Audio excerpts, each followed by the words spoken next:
டேய் என்ன ஒவ்வொரு இடங்கள் தட்டி தட்டி பார்த்து கொண்டு என்ன பிளான் என்ன பாக்குறீங்களா? அதான் இப்ப ஹோஸ்டல் ஹாலிடே வரதில்லோ அப்ப எங்க போகலாம்னு நீங்க அந்த ஐடியா வச்சுக்கிறீங்களா உங்க போகலாம்? நான் என்னம்மா ஐடியா வச்சுக்கிறது நீங்கள் நான் எதுவும் சொன்னா நீங்கள் பாக்குறீங்களே உங்களுக்கு பிடிச்ச இடம் தான் போறது இருந்தாலும் பாருங்கம்மா உங்களுக்கு பிடிச்சதான் எனக்கும் பிடிக்கும் பாருங்க போவோம்.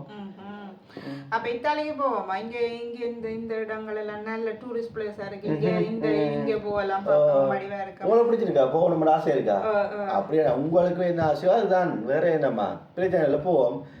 என்னென்ன இடம் மட்டும் பாருங்க பாப்போம். ஓகே அம்மா. அப்பா நான் போன ஜென்மத்திலேயே நல்ல புண்ணியம் செய்திருக்கிறேன். ஏனம்மா? ஏன்னா நீங்கள் எனக்கு இப்படி ஒரு நல்ல புருஷன் கிடைக்கிறதுக்கு நான் ஏதோ புண்ணியம் செய்ததால தானே. ஓஹோ நான் ஏதோ பாவம் செய்கிறேன் போல இருக்கு. என்ன இப்ப என்ன சொன்னீங்க? ஒன்றுமில்லை no